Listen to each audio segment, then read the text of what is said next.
Сәлеметсіздер ме, құрметті білімгерлер? Құлажанов атындағы Қазақ технология және бизнес университеті экономика және басқару кафедрасының сеньор лекторы Абдигалиева Ләззат Сағынғалиқызы және экономика ғылымының кандидаты Бекбусинова Гүлнафис Кенжебекқызы құрылыс экономикасы курсын ұсынады. Бірінші тақырып құрылыс экономикасы, экономиканың саласы ретінде. Құрылыс экономикасы бұл ұлттық экономиканың стратегиялық маңызды салаларының бірі болып табылады. Бұл сала елдің әлеуметтік экономикалық дамуына тікелей әсер етіп, өндірістік және өндірістік емес инфрақұрылымды қалыптастыруда шешуші рөл атқарады. Тақырып бойынша жоспарға тоқтала кетейік. Мұнда бірінші құрылыс экономикасының анықтамасы, құрылыс саласының ерекшеліктері, ұлттық экономикадағы рөлі, құрылыс өнімі және нарығы және негізгі экономикалық категориялар бойынша қарастырылатын болады. Құрылыс экономикасы бұл құрылыс саласындағы экономикалық қатынастарды, ресурстарды тиімді пайдалануды, құрылыс өнімінің құнын қалыптастыруды және инвестициялық жобалардың тиімділігін зерттейтін экономикалық бір саласы. Ол құрылыс кәсіпорындарының қызметін жоспарлау, қаржыландыру, ұйымдастыру және басқару мәселелерін қарастырады. Жалпы құрылыс экономикасының негізгі мақсаты бұл құрылыс шығындарын азайту, ресурстарды тиімді пайдалану, құрылыстың сапасы мен мерзімін жақсарту, инвестициялардың тиімді арттыру, яғни құрылыс ұйымдарының табысын көбейту болып табылады. Жалпы құрылыс экономикасының ерекшеліктері бұл өнімнің, яғни қозғалмайтындығы, бұл құрылыс өнімі белгілі бір жерде салынады және оны басқа жерге көшіру мүмкін емес. Екінші, ол ұзақ мерзімділігінде, яғни құрылыс объектілерін салу ұзақ уақытты талап етеді. Одан кейін үлкен капитал сыйымдылығы, бұл деп отырғанымыз жалпы құрылысқа көп мөлшерде қаржы, яғни техника және материал қажет. Және табиғи климаттық тәуелділік, ол деп отырғанымыз ауа райы мен маусымдық жағдайлар, яғни құрылыс жұмысына әсер ететіндігі. Және жобалық сипат, бұл әрбір құрылыс нысаны жеке жоба негізінде жүзеге асырылады. Жалпы құрылыс экономикасының бағыттары бұл құрылыс саласын жоспарлау, құрылыс сметасын жасау және құрылыс материалдарының құнын есептеу, еңбек өнімділігін талдау, инвестициялық жобаларды бағалау, қаржылық нәтижелер талдау және тәуекелдерді басқару болып келеді.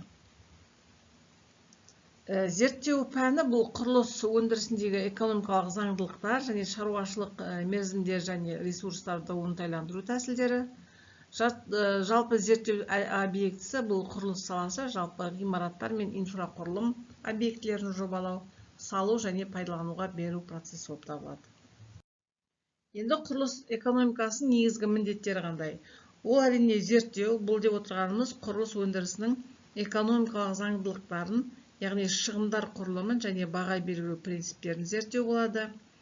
Келесі, тиімділікті арттыру, бұл еңбек, материал және қаржы ресурстарын оңтайлы пайдалану арқылы құрылыс өндірісінің тиімділігін жоғарылату. Одан кейін инвестицияларды бағалау, бұл құрылыс жобаларының экономикалық негіздемесін жасау, инвестициялық тиімділікті есептеу және тәуекелдерді бағалау болады. Одан кейін мемлекеттік реттеу, бұл деп отырғанымыз мемлекеттің құрылыс саласын реттеудегі рөлі, яғни нормативтік базаны және мемлекеттік бағдарламаларды талдау. Жалпы құрылыс экономикасының маңызы, бұл құрылыс экономикасы елдің инфрақұрылымын дамытуда маңызды рөл атқарады. Жалпы тұрғын үй, жол, мектеп, аурухана, өндірістік нысандар салу арқылы экономиканың дамуына әсер етеді. Сонымен қатар жаңа жұмыс орындарын ашып, халықтың өмір сүру деңгейін жақсартады екен. Құрылыс саласы ұлттық экономиканың базалық секторларының бірі, яғни ол тек ғимараттар мен үйлер тұрғызумен ғана емес, барлық салалардың дамуы үшін қажетті инфрақұрылымды қалыптастырумен айналысады. Жалпы құрылыс экономикасының ұлттық экономикадағы орны өте маңызды. Бұл құрылыс саласы ел экономикасының дамуына тікелей әсер етеді. Және ол өндірістік, әлеуметтік инфрақұрылымды қалыптастырып, экономикалық өсудің негізін қалайды. Мысалы, бұл жердегі ұлттық экономикадағы рөліне тоқтала кетейік. Бұл жерде бірінші инфрақұрылымды дамыту. Бұл деп отырғанымыз құрылыс саласы арқылы жалпы тұрғын үйлер, жолдар мен көпірлер, мектептер, ауруханалар, зауыттар мен фабрикалар, энергетикалық нысандар салынады. Бұл нысандар елдің экономикалық және әлеуметтік дамуына жағдай жасайды. Екінші, жалпы ішкі өнімге үлес қосуы. Бұл құрылыс саласы, яғни ұлттық табыстың және ішкі өнімнің маңызды бөлігін қалыптастырады, яғни құрылыс көлемінің өсуі, яғни экономикалық белсенділікті артқанын көрсетеді екен. Құрылыс саласының стратегиялық маңызы оның мемлекеттің, яғни экономикалық, әлеуметтік және инфрақұрылымдық дамуына тікелей әсер етуімен байланысты. Яғни құрылыс елдің тұрақты дамуын қамтамасыз ететін негізгі стратегиялық салалардың бірі болып саналады. Жалпы құрылыс саласының стратегиялық маңызы бұл біріншіден экономикалық өсудің негізі. Бұл құрылыс саласы ұлттық экономиканың дамуына серпін береді. Жаңа өндірістік нысандар, жолдар, тұрғын үй желілер салу арқылы осы экономикалық белсенділікті арттырады. Яғни жалпы ішкі өнімге үлесі бұл дамыған елдерде құрылыс саласы жалпы ішкі өнімнің 5-10%-ын қамтамасыз етсе, Қазақстанда бұл көрсеткіш 5-7% деңгейінде болып отыр. Яғни одан кейін халықтың әлеуметтік жағдайын жақсарту, жалпы тұрғын үй, мектеп, яғни аурухана, балабақша сияқты әлеуметтік нысандардың салынуы, яғни ол халықтың өмір сапасын көтереді. Жалпы осы жұмыспен қамту бойынша еңбекке қабілетті халықтың 7-10%-ы тікелей немесе жанама түрде осы құрылыс саласымен байланысты жұмыс орындарында еңбек етеді екен. Бұл құрылыс саласының, яғни көптеген жұмыс орындарын ашуы, яғни сонымен бірге оған байланысты осы өндіріс салаларының дамуына ықпал етеді екен. Одан кейін инвестиция тарту құралы, бұл ірі құрылыс жобалары шетелдік және отандық инвесторларды тартады. Бұл экономиканың дамуына қосымша қаржы әкеледі екен. Жалпы инфрақұрылым базасы бойынша бұл экономикалық салалардың жұмыс істеуі үшін осы қажетті жаңа жолдар деп айтып жатырмыз, электр желілері, өндірістік алаңдар, осылардың барлығы салынады екен. Одан кейін құрылысқа жұмсалған әрбір 1 теңге, яғни 3-5 теңгелік экономикалық белсенділікті туғызады, яғни байланысты салаларды дамытады. Одан кейін құрылыс саласы, яғни өңірлердің инфрақұрылымын дамытып, аймақтар арасындағы әлеуметтік экономикалық айырмашылықтарды азайтуға көмектеседі екен. Жалпы Қазақстан үшін осы құрылыс саласы урбанизацияны дамытуда, тұрғын үй мәселесін шешуде, көлік логистикалық жүйені жетілдіруде, индустриалдық жобаларды іске асыруда маңызды рөл атқарады екен. Құрылыс саласы толыққанды жұмыс істеу үшін осы экономиканың барлық көптеген салалармен тығыз өзара байланыста болады. Міне кестеде көрсетіп отырғандай, құрылыс саласы ол өнеркәсіп, яғни цемент, металл шыны өндірісі, одан кейін қаржы, яғни банктер, инвестициялар, ипотека деген сияқты. Құрылыс саласы тағы да жобалау, мысалы архитектура, инженерлік жобалау бойынша, көлік, логистика, жеткізу, энергетика, электр жылу желілері, жылжымайтын мүлік нарығы, яғни ол сату, жалға алу деген сияқты басқа да көптеген секторлармен осылай тығыз байланыста болады екен. Құрылыс өнеркәсіптің басқа салаларынан принципті түрде ерекшеленеді. Бұл айырмашылықтар экономикалық талдау мен басқарудың ерекше тәсілдерін қажет етеді. Құрылыстың техникалық экономикалық ерекшеліктері ол өнімнің қозғалмайтындығы, яғни өнеркәсіпте дайын өнім зауыттан тасымалданады. Құрылыста керісінше еңбек құралдары мен жұмысшылар объектіден объектіге ауысады, ал өнім, яғни ғимарат орнынан қозғалмайды. Одан кейін өндірістің ұзақтығы. Бұл құрылыс объектілерін салу айлар мен жылдарға созылады. Бұл үлкен көлемдегі аяқталмаған өндіріс қалдықтарын ұзақ мерзімді қаржыландыру қажеттілігін туғызады. Келесі индивидуалдық сипат, бұл әрбір құрылыс объектісі жеке жобамен жүзеге асырылады. Сериялық өндіріс өте шектеулі, бұл шығындарды жоспарлауды күрделендіреді. Одан кейін ашық алаңда жұмыс, бұл жұмыстардың басым бөлігі ашық ауада жүргізіледі. Сондықтан климаттық жағдайлар еңбек өнімділігіне, мерзімдерге және шығындарға тікелей әсер етеді. Құрылыс өнімінің түрлері бұл құрылыс саласының нәтижесінде пайда болатын дайын объектілер мен құрылыстар. Олар мақсаттарына, пайдалану бағытына және қызметіне қарай бірнеше түрге бөлінеді. Бұл жерде мысалы тікелей өнім және инфрақұрылымдық өнім бойынша айтылып тұр. Жалпы тұрғын үй мен пәтер кешендері, өндірістік ғимараттар мен зауыттар, коммерциялық және әкімшілік ғимараттар, ауыл шаруашылығы нысандары, әлеуметтік инфрақұрылым объектілері, бұлар тікелей өнім болып табылады. Инфрақұрылымдық өнімге ол автомобиль жолдары және магистралдар, темір жол желілері мен вокзалдар, су құбырлары мен кәріз жүйелері, электр желілері мен подстанциялар және байланыс телекоммуникация желілері жатқызылады екен. Құрылыс нарығының субъектілері олар инвестор, тапсырыс беруші, мердігер және пайдаланушы. Құрылыс нарығының барлық субъектілері бір-бірімен шартты қатынастар арқылы байланысады. Олардың рөлдерін нақты ажырата білу бұл экономикалық талдаудың маңызды алғышарты.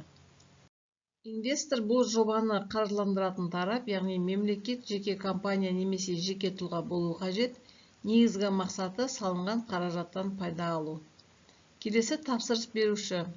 Ол объект салуды ұйымдастыратын тарап, яғни жобалық сметалық құжаттаманы дайындап, мердігерлерді таңдайды және жұмыстардың орындалуын бақылайды. Келесі мердігер ол тікелей құрылыс жұмыстарын орындаушы.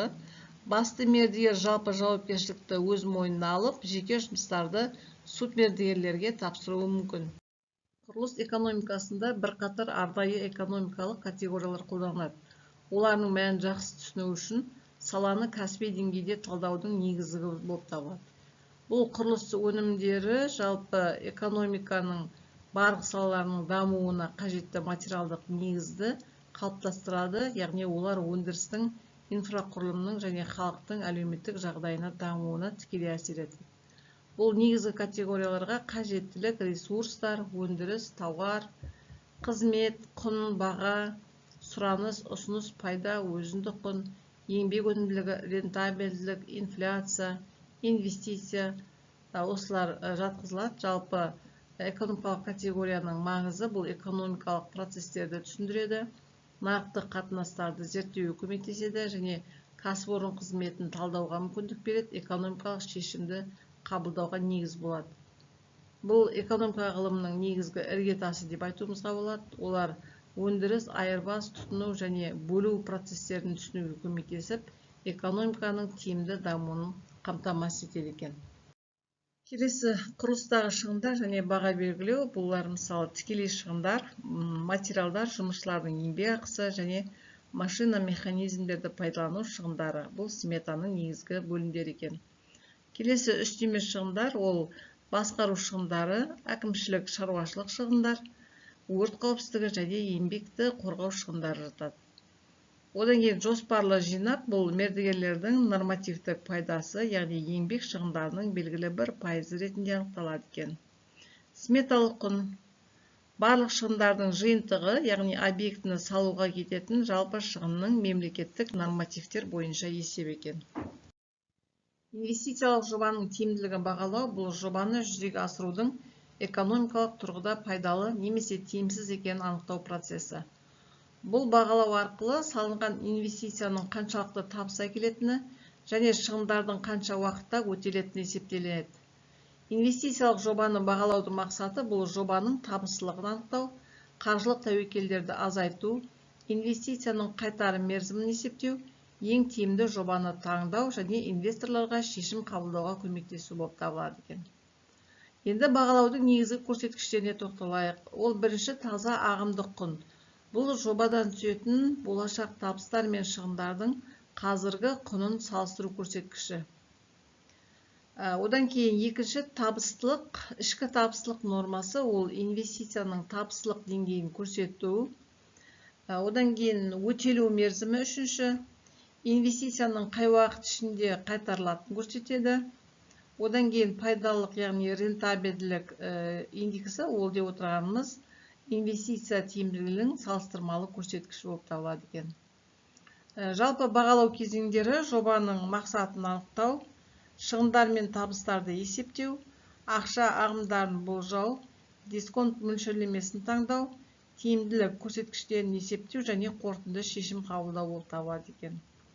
Келесі осы инвестициялық жобаның тиімділігіне әсер ететін факторларды атап өтейік. Бұл нарықтық сұраныс, инфляция деңгейі, несие пайызы, валюта бағамы, тәуекел деңгейі және салық саясаты екен.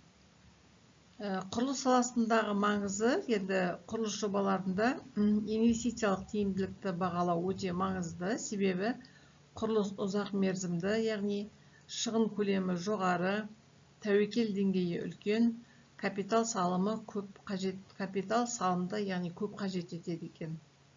Жалпы осы инвестициялық жобаның тиімділігін бағалау бұл инвестициялық шешім қабылдаудың маңызды құралы болып табылады екен. Сонымен құрылыс экономикасы құрылыс саласындағы қаржылық, өндірістік және ұйымдастырушылық процестердің тиімділігін қамтамасыз ететін маңызды ғылым саласы. Ол құрылыс кәсіпорындарының тұрақты дамуына, шығындарды азайтуға және инвестициялық жобалардың табысты болуына көмектеседі. Осымен тақырыбымызды аяқтаймыз. Назарларыңызға рахмет, сау болыңыздар.